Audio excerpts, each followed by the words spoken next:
What is up, everyone, and welcome to the Real Ones Canes podcast. That man over there, if you're watching, is Cam Underwood. Actually, if you're listening to, he's also over there. You just can't see him.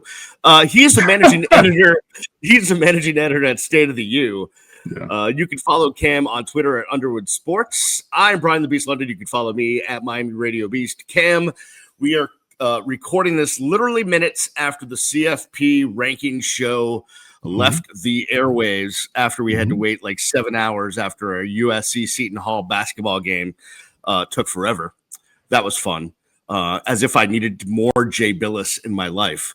And here we are as the University of Miami did move up ahead of Utah to number 12.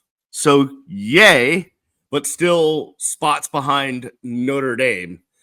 And again, whatever that buffoon's name that happens to be the head of the committee. Hunter Yurachek from Arkansas. Yeah, that guy.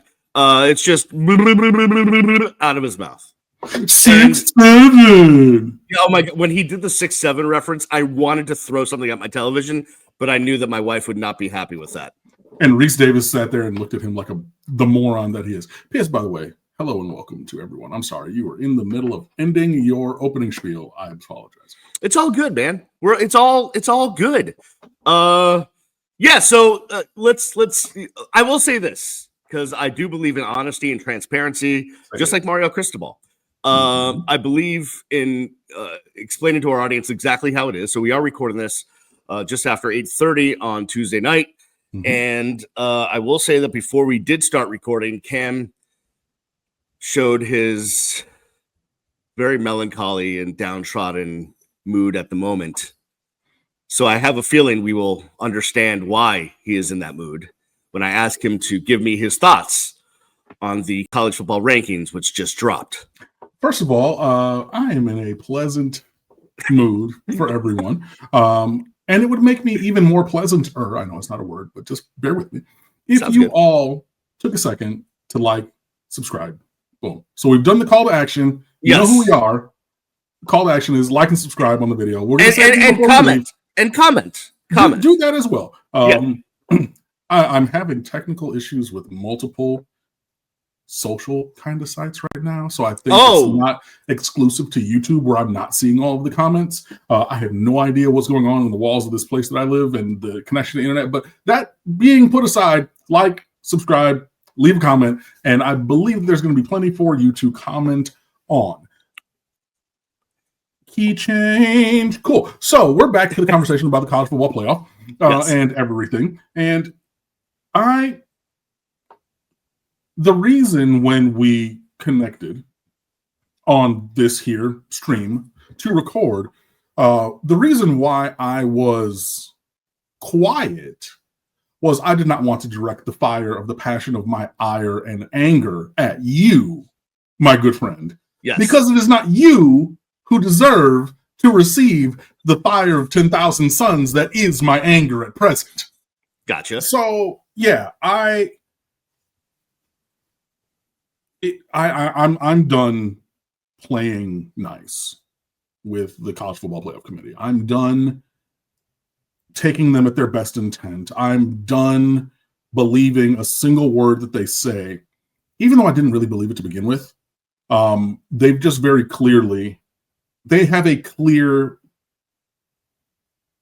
bias against the University of Miami. It is a clear and coordinated effort. The fact is so made patently clear by the fact that every game across the sport had the exact same talking points against the University of Miami.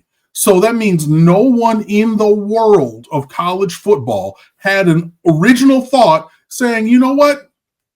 Maybe Miami should be ranked ahead of Notre Dame. Not a single person on a single broadcast that I saw on NBC, Fox, the verticals too, as well, ESPN and Disney, all ABC, all of their verticals and different channels. No one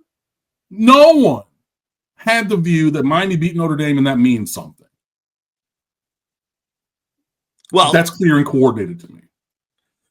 I think Booger McFarland is just about the only one. because he was the only guy at the desk during this broadcast that basically just said, I don't know what y'all are talking about. Head-to-head matters to me, and shut his iPad. He was like, I don't need to look at anything else. Sorry, he is the one. So shout out to Booger for having a brain, which the others, and I leave the host out of it because the host is, like Reese Davis he's playing quarterback. He's like, correct. He doesn't give his own opinions. He tees up the color commentators for their opinions, so I leave Reese out of it, and you have given credit to Booger that I forgot to do, or I was not doing, so credit to that. Everybody else, I'm done. I know so many people hit me up with what the other gentleman who used to play wide receiver on the set. Yeah, Joey Galloway. No, I don't speak his name. I don't, he's done to me. And it's to the point. I used to say his name in his career, in his broadcasting and everything. I didn't even hold the fact that he played the team from the state south of, or played for that team in the state south of Michigan. I didn't. It's the fact that he's a moron. He's an absolute idiot, and I refuse to give weight to anything that idiot says. And anyone else who wants to be on a similar logical path or lack of logic as that person who used to play wide receiver who was sitting to the right on the screen of Booger McFarland, to the left as you went around that desk, done. Get the F out of here. I'm over it. And it's one of those things, the committee had said this entire time, since the beginning of the rankings this year, well, we're not comparing Notre Dame and Miami because they're in different evaluative groups, which was asinine to start with, but whatever. But then it said, well, if it comes to a point where they're within 3 places of each other, then head-to-head matters. And I've said again, every other instance of teams with the same record who played head-to-head, the winning team is ahead of the losing team in every single instance, and has been in every single instance of the iteration. I know that y'all are playing a drinking game out there.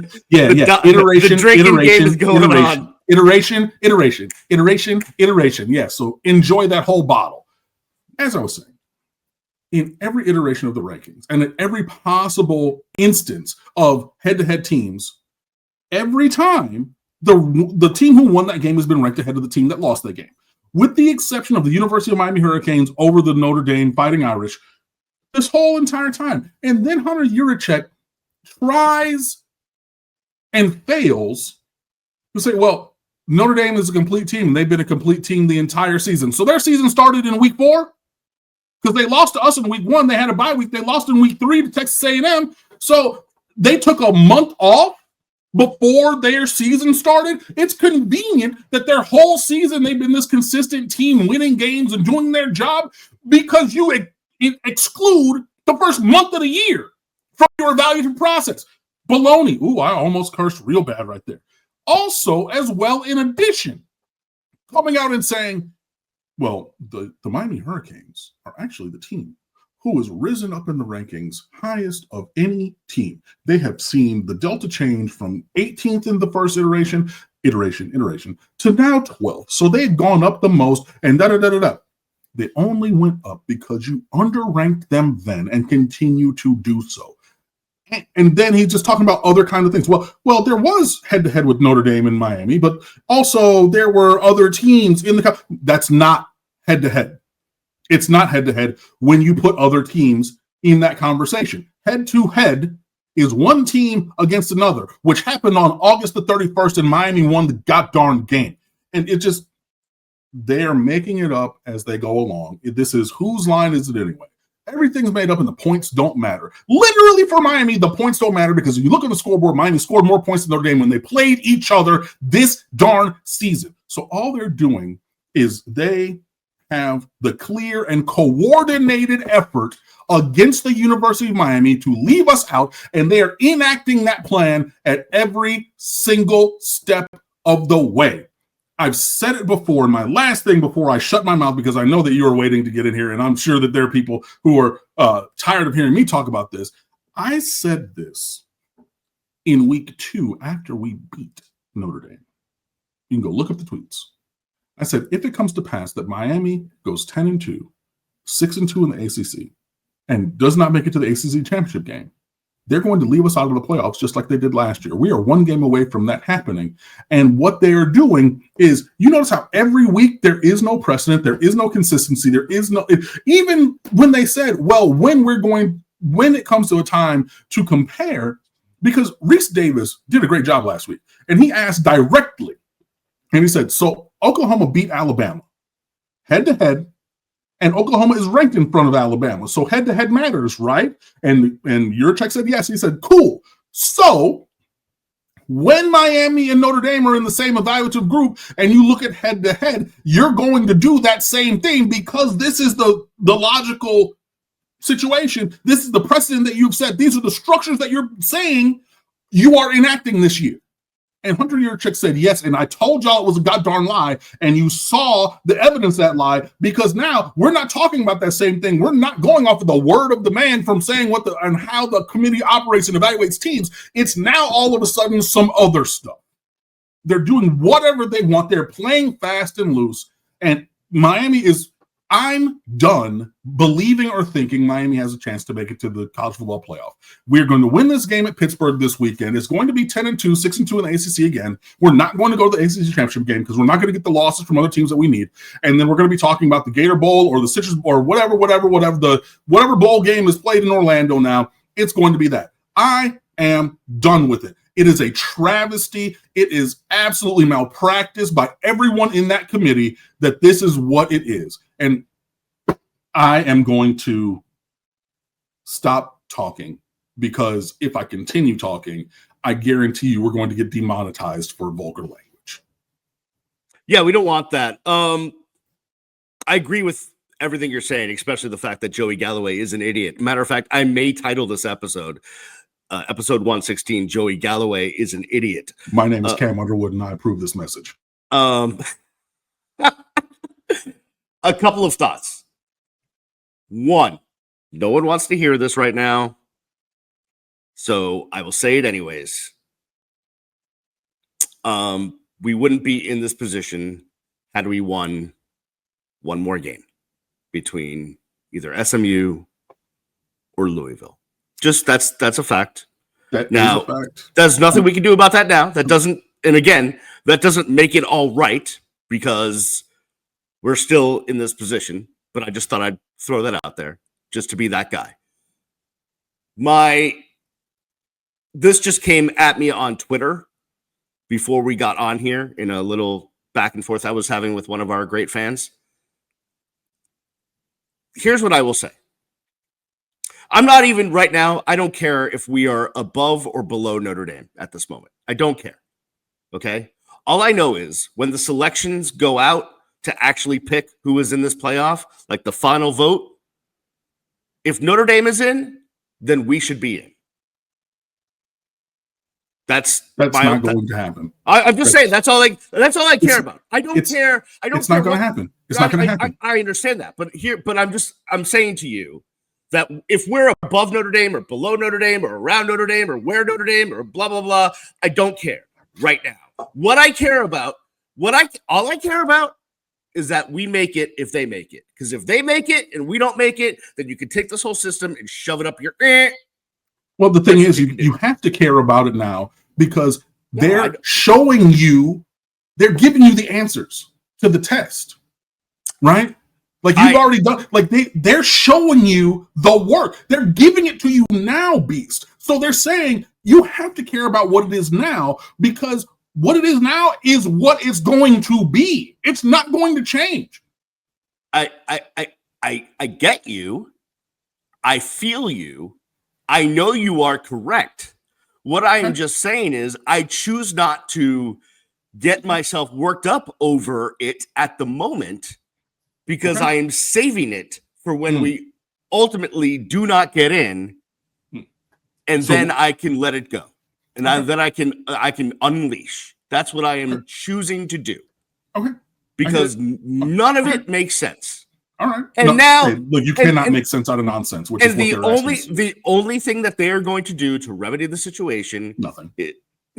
What they are going to do is because the window of their trying to figure out what they're going to do next year and whether there's going to be any changes to this cockamamie process is they're going to increase the number of teams. And they're going to come out there, and whatever his name is, Hunter blah blah head, is going to come out there and say, well, the Miami thing, they didn't get in this year, but next year we're going to have 16 teams. And so they'll be in next year. And yay, that'll make it all better. They said that last year. They said Miami was left out because there were no good wins on the record for Miami.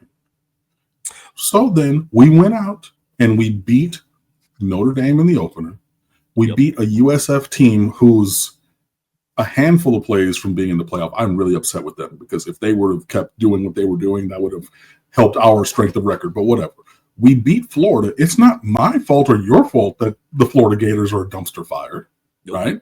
But this whole year, they're saying, hey, last year was such a bad version that this year, the version of Florida that we have on the schedule is an improved version. So you have interior growth of the strength of schedule. You have USF, and then you have Notre Dame replaced Ball State, who was literally the worst team in the country last year, 136 out of 136. So you have those things. And so now you say, okay, well, we've beaten these teams. Right. By the way, Florida State was the darlings of the sport, and we went up there and smacked them. Right. So all of that because the committee said last year there were no good wins. Go show us some good wins. And the evaluative process and the rankings will be different. We've done that, and it's not. And I want to also say, yes, I would have liked it had Miami won all of their games or split, not, had won an additional game over one of the ones that they lost. Absolutely. Losing those games is not terminal for any team but the University of Miami. And it's a double, triple, quadruple, quintuple, whatever you want to call it, standard. Iteration. Y'all got to keep taking them shots. And it is just unacceptable because I know that we're different. And it's always been us against the world. But they continue to prove that in such a way that it is actual, real malpractice. I just want to say that as well. Yeah, just by the way, I'm just going to throw this out there, but Georgia Tech is 9-2. They come in at 23. Pitt is 8-3, so worse record, but they're at 22. Cam, why do you think Pitt's ahead of Georgia Tech? Pitt is ahead of Georgia Tech with an additional loss on their record. Right. Because those teams played and Pitt won the game. Did I get the answer right? Yes. You get a sticker and brownie points. Okay. Well, thanks. Appreciate it. Yep. I hope you feel better about that now.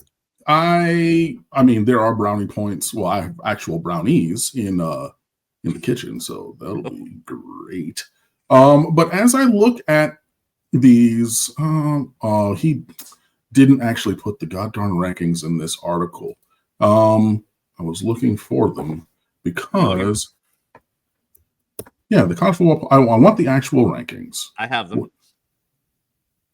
I found them. Okay. Just because I want to just continue to point out the fact. Well, I'm not going to go over the entire list, but Team A beats Team B with the same or similar record, and they're ranked ahead as they should be. Correct. It's not these mental gymnastics that people are doing to talk themselves into being okay with the committee screwing over Miami specifically and exclusively is not all right. And if you want to add in other teams to the conversation, say, well, Cam, what about Georgia Tech? What about Pitt? What about bring them into the conversation? And if they measure up, then they measure up. And I will extend this out, but looking exclusively at the University of Miami, my alma mater, your alma mater as well, the teams that, the school that I support and love, we beat a team that's ranked in front of us, and they continue to tell us that Miami is not as good as that team. And it pisses me off to the highest levels of piss. But I think the important thing is we beat them and we have the same record, right? Like SMU beat us, but they have one more loss. Right. Right. Exactly. That part. Like, it just, yeah. And I know that, obviously Notre Dame people are going to be on the side of Notre Dame because it's just continuing their string of lifelong bad choices. But where the argument dies is right here. And I've seen several people say this, and immediately whomever it is that supports Notre Dame has a nice cool glass of STFU. Flip the result and say Miami or Notre Dame beat Miami. They're at 9-2, right? So we only lose one conference game, but everything is the same, but we flip who won that game. Never has there been a day on God's green earth where the Notre Dame people would be okay with being ranked behind a team that they beat with a similar record. The same. Never. There's not a day in creation. And by the way, it wouldn't Notre Dame. Nor should there be. By the way, in that scenario, the rankings would still be the same how they are. Well, I'm just saying they would be, but I'm saying if we just play the mental game, the hypothetical exercise. Okay. Yes, I will play along. Flip the result. They beat us. Yeah. We're both ranked 9-2 at this point, and the committee has Miami at 9 and Notre Dame at 18 and going up the rankings to 12. I was going to say something very inflammatory. They would be apoplectic in South Bend. Apoplectic is a great word, and yes, but there's not a day that's been in the history of creation that they would be accepting of their stance. So then we're like, okay, cool. So if you flipped it and it was y'all, it would be cool, right? That would be there. So that would be the right choice because you're saying that this is the right logical choice, regardless of who the teams are. So if it were flipped and y'all were ranked behind us, having lost or having beaten us, you would be okay with that.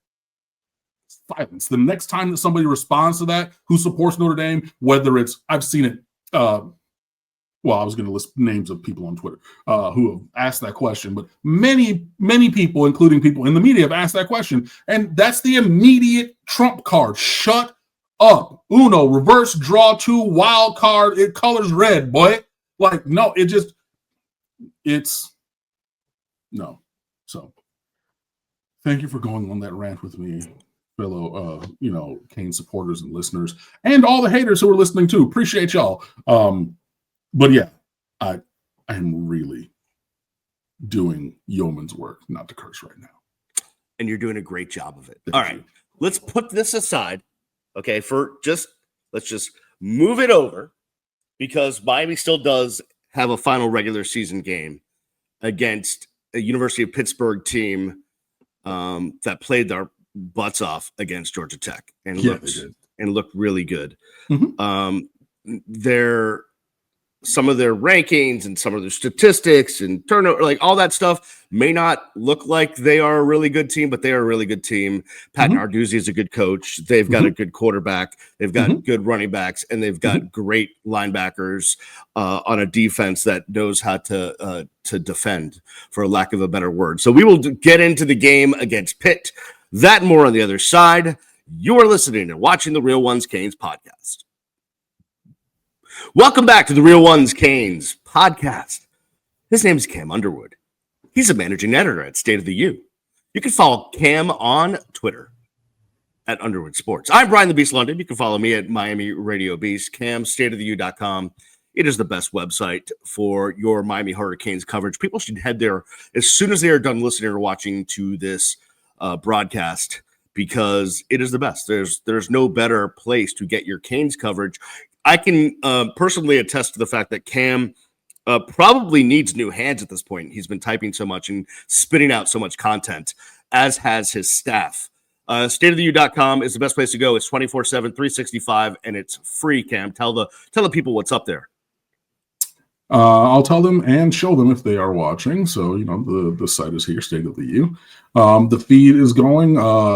KC Nevi J has a Thanksgiving piece about Corey Heatherman in the feed. Edster had something earlier from his Reddit account and put up there so you can interact with the feed. And then we have just our content. Mike Schiffman with ACC Power Rankings for this week. Monday Musings, 5 up and 5 down after the Canes game. That's Craig T. Smith looking at a lot of different things in both of those pieces. Top 25 from this week. Film review, Justin Dottavio, Storm Center link dump, and just kind of recap on Sunday morning. And then, opening odds for the game, TV coverage, the path to the ACC Championship game, the recruiting rules, which I pinned up there, which you should be checking out. The good, the bad, and the ugly, 3 stars, the game recap, all of that and more, just a click away. Yeah, the StateOfTheU.com. Please head there and check out the great work that Cam and his staff do. Let's jump into it. The Pittsburgh Panthers, they've had a not so bad season. They're actually first in the ACC. If you want to look at that, they do have a pathway. I don't know. Is there like 7 teams that have a pathway to the ACC championship? I don't even know at this point. It is ridiculous. But that's neither here nor there. The ACC, by the way, is I do like the fact, Cam, that we're coming down to the last game of last week of the year, and there's a lot to play for a lot of teams in the ACC. So I do like that. I don't like that it takes 78 things for the University of Miami to get to the ACC championship game in Charlotte, but I do know none of that can happen unless they beat the University of Pittsburgh, who comes into this game after winning a game against Georgia Tech. That was just a great game to watch. I was watching that game while my family was watching the Gators in Tennessee, which was a much worse game, and that's their problem. But you got this kid. You know what? Before we get into Pittsburgh, just the University of Miami come into this game, Cam. They mentioned it actually on the CFP broadcast, but we would be remiss as we're thinking about things we're thankful for, and we'll actually do that segment at the end of the show. Carson Beck has had an unbelievable month or so of quarterback play, like 80%, just playing out of his mind. 80% completions. Yes. And yeah, he's really just, returning to the Carson Beck that we had seen previously at the University of Georgia. Yeah. And, Shannon Dawson did say a couple weeks ago, he was like, with the way that Carson played at SMU, Dawson expected him to get hot and go on a run, like because of just how he was fitting into the offense. And it's a different passing scheme. It's a air raid scheme. So you're talking about, Dawson has repeatedly said, I call whatever I call because the progression directs where the ball goes. It's not a player based, like, okay, throw it to him. It's like the play has the concepts and you read them in the order that you're supposed to read them based upon the concepts. And that dictates where the ball goes. So, people talk about this blitz or man-to-man or zone. It is what it is. And look, I know that, whatever, the last offensive snap for Miami at SMU was an interception. But, I mean, even with that game, Carson was dealing. So, yeah, he has been playing very, very well. And, previously, the other thing that I wanted to say before we get into this game, there was a long list of things that Miami needed to get to the ACC Championship game. That list is now down to 3 things. 1, a win at Pitt. And then 2 and 3 are losses by at least 2 of the trio, Duke, SMU, or Virginia. So it's a minimum of 3. If all 3 of them lose, then yeah, we go. But got to beat Pitt, and then you need at least 2 losses from the group, Virginia, SMU, and Duke. I know SMU plays Cal, who fired their coach, which was weird because, what do you think you're going to do at Cal? But that's neither here nor there. Well, that loss to Stanford was. Yes, I understand it's a big game. You lose against your rival. I understand that. But in the big scheme of things, unless you're going to start pouring real money into your program at Cal, then, what do you expect? Virginia and Virginia Tech will play, Who does Duke play? That's what's I can't seem to pull that out of my brain. Wake Forest. Oh yes, okay, Wake Forest. All right. I don't even want to think about what my chances are this week as far as two of those teams losing, Right. but one never knows. It is the ACC, and ACC football can ACC football. Mm-hmm. So let's get into this game against Pitt, because another quarterback that is dealing is the Pittsburgh quarterback, who did not start the season as the Pittsburgh quarterback, but Mason Heinchel out of Ohio, out of the Toledo area, is playing really good football. They got a kid from Central Florida named Jakirian Turner. He basically won the game for them against Georgia Tech. They got Kenny Johnson, a wide receiver. They got amazing linebacker play. This is a good team that Miami is facing. Desmond Reed from Miramar High School. Shout out to my former place of employment as well. And a diminutive but explosive player out of the backfield. He's in that Brashard Smith kind of a role. I mean, he's a little bit smaller than Brashard, but he can run it. He can catch it. All different kind of things like that. He's been out for a little bit. He's been hurt on and off all year almost. Yeah. Because he's, 5'8", 175 pounds. They're giving the ball all the time. But that being said, I would fully expect him to be back this week. But yeah, no, Pittsburgh is a good team. They have good players all over the field. Heinchel stepping in at quarterback has really done a good job for them. He's played in 8 games and gotten better pretty much every game. I mean, he played mop-up duty against Central Michigan in the second game of the year, didn't play the other games in the first 4. And then they just said, hey, we got to do something different at quarterback. Like, what's his name? Eli Holstein. Yeah, he's not it. And then they went to Heinchel, and he went 30 for 41 for 323 and 4 tuds, albeit against one of the worst teams in America in Boston College. But that was his first start as a true freshman. Right. And he's continued that kind of level of play throughout the rest of the year. He has thrown interceptions in 5 of his 8 starts. He did not throw one last week, so it is possible that we could, get a turnover or 2 off of him. But yeah, he is accurate with the ball. He's athletic. He's young enough where he doesn't have any kind of fear. And it's basically what he's doing for, or been doing for 2/3 of the season is pretty much what Kenny Pickett did in his first start that ruined Miami's undefeated season in 2017. But I'm just saying, take that one game from Kenny Pickett and extend that out for 8 games of the true freshman season. And that's the kind of stuff that Mason Heinchel has been doing. So credit to him, credit to the staff for being bold enough to go away from a player who was not doing the job. And yeah, look, they always have big offensive line. That Narduzzi is there because of the work that he did previously as a defensive coordinator. And that's something that, Shannon Dawson had talked about. So they've been playing that same scheme since it came over from Michigan State. He wasn't at Michigan State. That was D'Antonio. Yeah, no. He was. Narduzzi was the defensive coordinator for D'Antonio at Michigan State. Right. But they've been playing that scheme forever. You have older guys. They know what they're doing. They know their reads. It's a lot like, not this year, but remember last year's Virginia Tech team, at least, when we played them, they weren't great, but especially those dudes in the secondary, they had all been there for a long time. They knew their system. They baited Cam Ward into interception, throwing a low red zone wheel route to Xavier Restrepo, because the guy had watched film and he's just like, cool, if this opportunity comes up, coach, I'm going to go pick it off. And they were able to do that kind of a thing. So yeah, they do present a challenge for the University of Miami. So it's incumbent upon Miami to go out there and perform, straight like that. I think again, I predicted Miami to go 11-1 this year. We're 1 game away from 10 wins again in the regular season, which is an accomplishment. It's not the kind of accomplishment that I want to really center, but yeah, it's going to take work, but we have plenty of really good players too.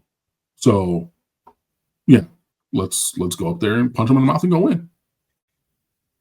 As we go into this game, again, I ask you this question because you know ball better than I do. But certainly last game, we talked about that Miami did not run the ball well enough, and Miami did not stop the run well enough. Yeah. Now, granted, you still won, right? You still won by 17 on the road in a tough stadium, whatever. But the little things will hurt you against a better team, and Pittsburgh is definitely better than Virginia Tech. So I ask you, Corey Heatherman, this defense, will they be able to stymie the run, and will Miami be able to run the football to complement the great passing offense that Carson Beck and these wide receivers have been able to put up over the last few weeks? Yeah, I think you're going to see more of a Miami performance in those areas this week than you did last week. Like, I mean, it was the worst defensive performance against the run this year and the second worst rushing performance on offense. So, like, you got real extremes there. I think that we're going to be more like ourselves in those regards. And yeah, I think specifically, we're going to have to fit the run better on early downs.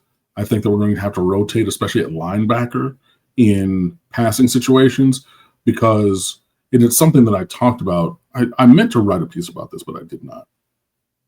I like Mo Toure, but he's had 3 ACLs. And you can see, or at least 2 ACL reconstructions in his career to this point. And there's just some times where his body isn't able to do what it was once able to do.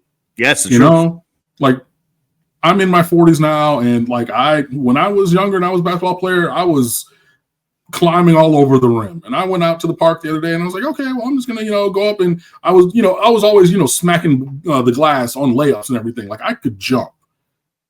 And I tried recently, and it don't jump the same. You know what I mean? And I know that's an extreme example because, like, I'm comparing myself to myself from 2 decades ago, but you can see the same kind of restrictions of athleticism from Mo Toure, where he's like, my brain says go here. And so my brain is saying, okay, legs, body, go get there. And I'm a step or half a step too slow. I don't have that same range to get to the spot anymore.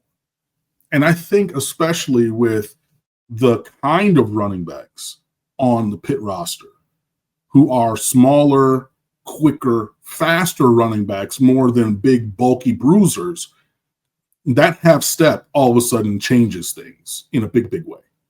So I think, I'm not saying that don't play Toure. I'm just interested to see what the rotation looks like and how they're going to account for the fact, because you have to be honest, right? Because the film will show it. If you're trying to keep up with quicker players, maybe that part of your career is over, buddy.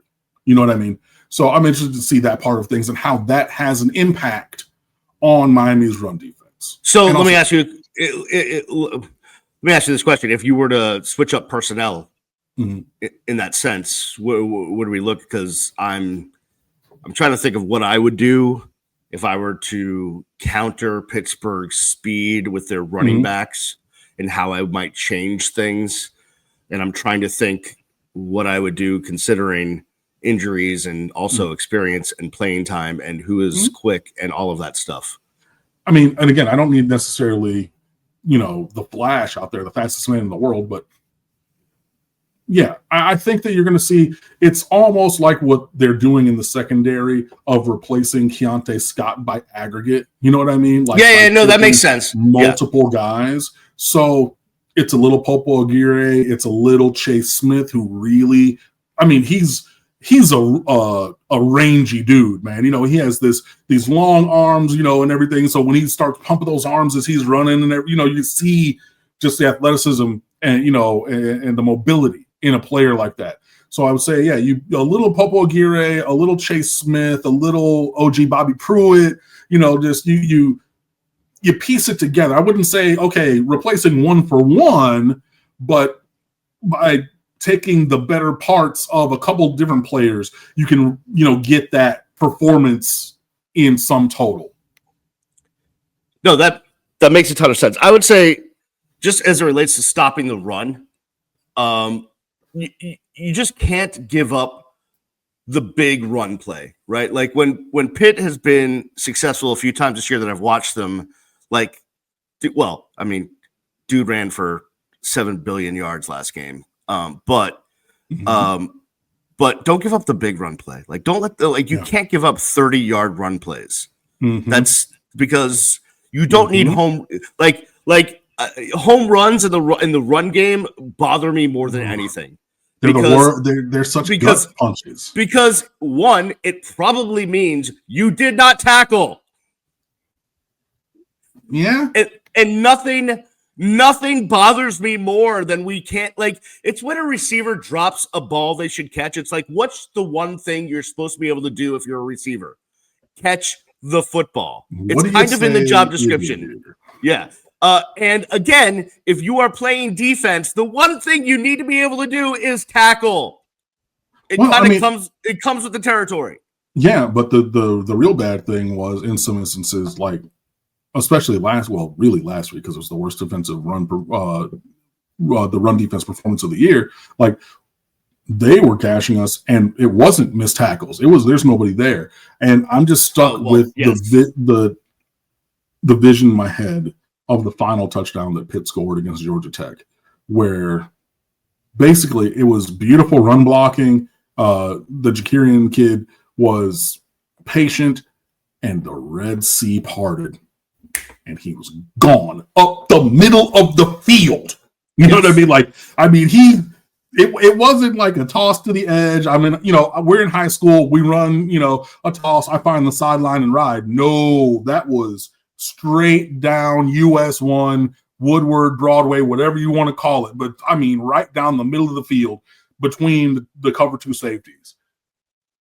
So I said to say that, like, yeah, there are times when, like, big runs happen because you miss tackles. And honestly, thinking back across the year for Miami, it hasn't been missed tackles. It's been missed run fits, and then the running back bouncing a play, finding a hole, and running to daylight for a good long game.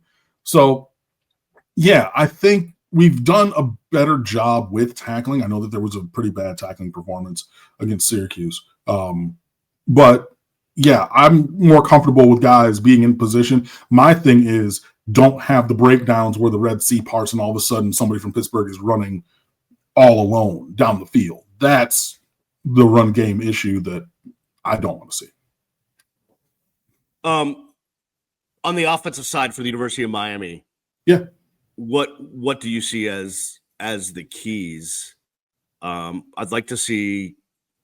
I'm enjoying the Gerard Pringle experience to complement Mark Fletcher getting healthier, to complement Marty Brown bringing what he brings. I'm not sure where Jordan Lyle fits in at this point. That's a whole nother conversation. But certainly the passing offense last game, I like when we distribute the ball to a lot of guys. Like, listen, Malachi's going to get his, but if we're throwing to 8 guys, I like that.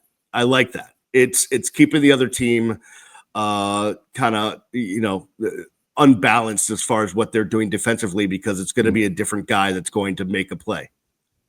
Yeah, no, I mean, and again, it's really Carson reading reading the offense and the pass schemes so that the ball finds who it needs to find. And the line obviously for giving protection to be able to do so. Sure, yeah. I mean, look, in the passing game, keep cooking, keep doing what we're doing. It's clearly working. Carson Beck, ACC quarterback of the week last week. Hello. Type thing. So, I would say just keep doing that. The thing with the run game is you have to stick with it, and you have to hit the chances that are given to you. And this was a big talking point from Shannon Dawson, and going back and, reading Justin DeTavio's film review of the game and, watching other scheme breakdowns from Miami at Virginia Tech. There were opportunities in the run game that the running backs just missed. They just missed straight up. So don't miss them. You know what I mean? And if you hit some of those, the bad rushing performance turns mediocre to pretty darn good. Even if you only hit a couple of those. So yeah, just really getting back to basics, fundamentals, and techniques. A thing that I've really done because, taking feedback from the audience and the multiple places that, I put out content and say, basically quit crying about the refs, quit crying about these other things and evaluate ball. And so I've really made it my focus to not center those kinds of things. But really, it's about Miami coming out and doing Miami's job. Like, I really think that we match up well against Pittsburgh. We're road favorites. It opened at 7.5. I know there's been bet down to 6.5, but it was always going to be right around a touchdown. I think the 6.5 is a reasonable number, but I do believe that Miami should win by about a touchdown. But it comes down to doing what we need to do. If you do what we need to do, I believe that we win. And if not, then we're stuck after the game talking about, well, Carson Beck threw 4 interceptions, Louisville. JoJo Trader dropped an easy catch that went into an interception, SMU. You know what I mean? Just doing the things that are there to be done. I really believe that this team, the quality and the caliber of the talent, is enough to be able to go out there and win, because I do believe that our talent and our production and performance is higher and better than Pittsburgh. I'm not crazy for that, but I just believe that, and I think, and I need the University of Miami Hurricanes to go out there and play like that. And it's going to be tough, and I know that it's us against the world, and everybody's rooting for our downfall, and they just want, hey, you know what? It will be best for Notre Dame to avoid having a comparison against Miami if Miami lost. And, Pittsburgh, look, they're playing for similar type things. They're ranked in the college football playoff rankings this week. You know what I mean? They want to beat us and hope for a couple different losses so that they're the ones going to the ACC Championship Game. I get it, but it's us against the world, so go win. All right, you have a prediction. Miami by a touchdown. All right, that makes sense. I'm going to give Miami's going to win by, Miami's going to cover, whatever that means. So 8 points, 9 points, 10 points. Miami will cover.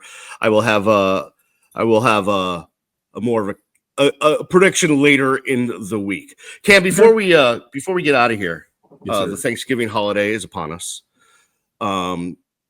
One, I do want to say I'm incredibly thankful for the community that is growing around this show, especially on the YouTube pages. They're jumping in, they're commenting, they're loving it. So I appreciate that. Thank you guys. Subscribe, share, comment, all that stuff. Tell your mom. You're at the Thanksgiving table. Roll out the podcast. Let them watch it. Let them listen to it. We really appreciate everyone that's being a part of the show. So thank you for that. Cam, I'm thankful for you for hopping on and jumping on the show. Brandon had to make sure that his I's were dotted and T's were crossed as it relates to the 78 other jobs he had. Mm-hmm. So I appreciate you coming on. It has been amazing working with you. And so I'm very thankful from the bottom of my heart for you coming on the show. And also, you're sexier than Brandon. So I think it helps. I think it helps our viewing, to be honest with you, with the ladies especially. Yeah, so there is that. Okay, here's what we are going to do. I'm going to give you one. Yeah, go ahead. Go ahead. No, please. No, I was going to say my thankful for, but you're going to. Yeah. No, go ahead. Go do it. Do it now. Because, well, here's what I'm going to do. I'm going to tell you what we're going to do, and then I'll let you do your spiel so that you can marinate while you're talking, so that we can come up with how we're going to do this. Okay? Which is, you're allowed to be thankful for a lot of things in Miami Hurricanes football, but we get to pick one, top one. Heard. And we're going to shout it out at the same time, because I think it's probably going to be the same thing, but I'd love to see if this works. Okay. So while you're marinating on that, tell everyone what you're thankful for this year, as it relates to this whole thing. Look, thankful for you, thankful for this podcast, thankful for this opportunity, and everyone who watches and listens and supports, whether it's here, whether it's StateOfTheU.com or anywhere else. So, I don't take this for granted or anything. I know just you put content out there and it floats, but yeah, just seeing people interact with the content, and even at all of the home games, running into fans and listeners and watchers and things, man, it's really cool to be able to do that. With this, which is something that started as a passion project for me when I was teaching choir over at Miramar High School. So really just thankful for that. Thankful for my my health, thankful for my friends and my family. Whether they are near or far, all of them far, because I'm the only person in the state of Florida at this current moment and will be. So, but I have other friends that I will be partaking the Thanksgiving holiday with. But yeah, just really thankful for all of that, man. And yeah, just thankful just in a general kind of a way. So I have tried to be more gracious in life and just give people their flowers. as they go along. And I was talking on the phone to a friend of mine, and I shared something really heartfelt with them. And then they were laughing. I was like, no, like, I'm being very, very serious. Like, you've always held this place in my life, and I'm thankful to be able to pour into those others who have poured into me, and give them the just the connection and the knowledge that I see them, I hear them, and I respect them. So yeah, those are the things that I'm thankful for, and many, many more. But that's my answer. All right, that works. All right, here we go. We're allowed to be thankful for a lot of things for Hurricanes football. Hell, I'm thankful for Miami Hurricanes football. It's brought me a lot of great joy in my life. Granted, earlier in my life than more recently, but still a lot of joy. What is the one thing for this 2025 Miami Hurricanes football team that you are thankful for? We will both shout it out as I count down from 3. Man, do you know what? Do you have it? I think I know what yours is, but I don't want to say the same thing. Well, no, I mean that's let's not play this game. Let's not play this game. Maybe it is the same thing. All right, maybe it is, maybe it ain't, but fine. All right, here we go. 3, okay, 2, 1. Malachi Tony. Oh! Yeah, I knew you were going to say Malachi Tony. Well, see, then you didn't play the game. You switched it up. But tell me about Keontae Scott. Tell me why he means so much to you. I mean, look, he's a guy who came in late, him and Jacoby Thomas, which was my other option. Yeah. They came in late after spring and just stepped into massive, massive roles on this team. The finalists for the Thorpe Award just came out. Unfortunately, Keontae Scott is not on that list because he's missed games with injury, and he's probably not going to play for the University of Miami again because he's out for the season. Cristobal was trying to let us down easy with that. Right. But the fact that they said it on the broadcast the last 2 weeks that Keontae Scott is out for the season means that they were told that in the TV production meetings, which means he's not coming back. But I mean, just the utilitarian play, just the Swiss Army knife there.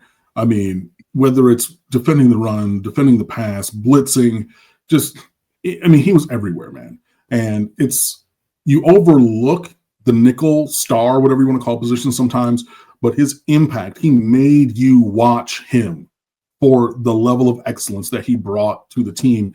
And again, not only just because of that excellence, but that excellence in comparison to the horrible, terrible, no good, very bad performance of the secondary outside of O.J. Frederick last year. You know what I mean? So, like, you're going from down in the dumps to a semifinalist. Should have been, if he would have been healthy, he's a finalist, maybe the winner of the Thorpe Award. Maybe not winner because, like, there's a measure of, like, name branding for, like, you know, the players, the high caliber recruits who are now finalists for that award. But, like, he had that kind of performance and impact, and you cannot overlook that. So, yeah, I know that you're going to go on about, and rightfully so, for the player that you named. But yeah, I wanted to give Keontae Scott, just like I was talking about, giving people their flowers and the respect that they are due for the impact that they've had in my life. I give that, or bequeath that, to Keontae Scott, because the value that he had for this team and the impact, the positive impact on this defense cannot be overstated.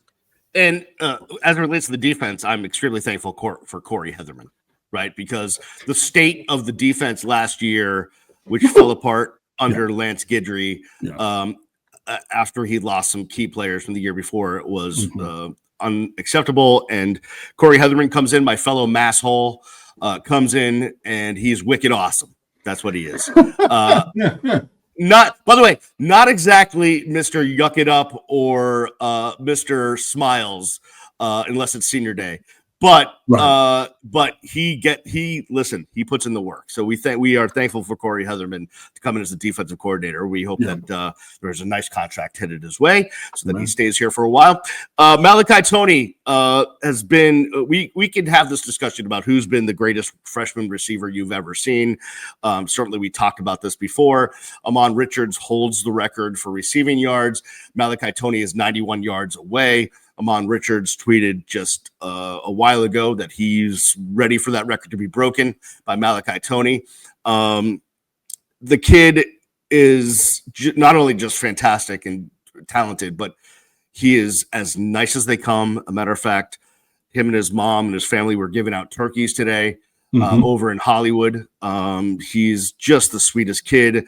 He comes from a great family, and he's mature. And by all accounts, he works his butt off, first in, last out, watches film, does everything that you could possibly want anyone to do. Meanwhile, a freshman.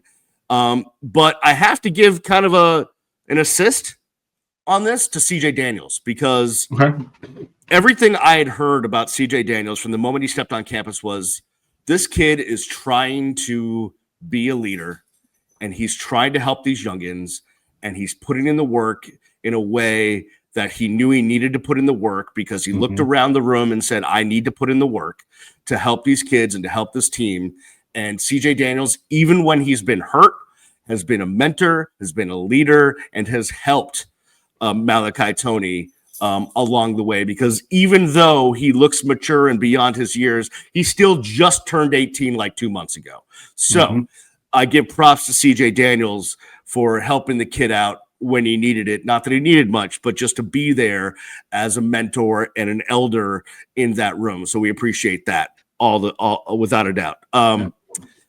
Cam, this year we gave the soon-to-be 18-year-old the choice as to what we were doing for Thanksgiving. It's just the three of us. All of our family is up north. So did we cook? Did we go out? Did we go to a fancy buffet? What were we going to do? And the kid that will walk around the house saying, I know ball better than everyone, because he's got a bit of an ego on him, although in some way, shape, or form, I can certainly find some things that he needs to correct, like maybe clean your room once every 5 or 6 months. Yeah. Learn how to put the sheets on your bed. Anyways, so we gave the kid, hey, Zach, what do you want to do for Thanksgiving? You're about to be an adult. You're an 18. Make the decision. So what does the South Florida born and raised kid decide he wants to do for Thanksgiving? Go to Flanagan's. That's what he wants to do. Flanagan's is open. They've got turkey and they've got football, and that's what he wants to do. He wants a green cup on Thanksgiving. That's where we will go. It's not maybe the traditional Thanksgiving, but it's South Florida Thanksgiving. Man, they better at least be paying double time for those who are working on Thanksgiving. No doubt. On the holiday when I will tell you this, you will enjoy this. There was a time, it might have been around like 1998 or 99. I just graduated from college. I was working at the radio station like the worst hours overnight, like from 10 p.m. to 6 a.m. or midnight to 8 a.m. on the weekends, just running the board, taking in satellite feeds, like cutting tape when we used to do such things. And I was down here alone for Thanksgiving. I couldn't afford to go up north. I had to make my $5.60 an hour, and I got double time if I worked on Thanksgiving. So I made that big 11 something, 10 an hour, whatever it is. I can't do math. But so I stayed into town. And when I got off of work on Thanksgiving morning at like 7 a.m., I went home, I took a nap, and then I went to Loggerhead Flanagan's in the Grove. And that is where I spent my Thanksgiving. I ate at the bar. I had some turkey. I had some drinks. I watched some football. And it was a fun time. It was me and a bunch of other lonely souls at the bar at Flanagan's, yucking it up. And it was a good time. And so we will be doing that again. Cam, I will be enjoying my Thanksgiving. I hope you enjoy your Thanksgiving. I hope everyone out there enjoys their Thanksgiving. Absolutely. Let's just get a damn victory. How about that? I'm with it. That'll be a great way to celebrate. So, again, thank you for everybody. I thank you in advance for liking and subscribing and sharing and commenting on this here show on whatever platform you are consuming it, whether it's YouTube, Apple Music, Spotify, whatever. So thank you for that. Thank you for your continued support, and just thank you for rocking with us. And we'll check you guys soon. Yeah, we'll see you next time right here on the Real Ones Canes podcast. Happy Thanksgiving, everyone. Peace. Happy Thanksgiving.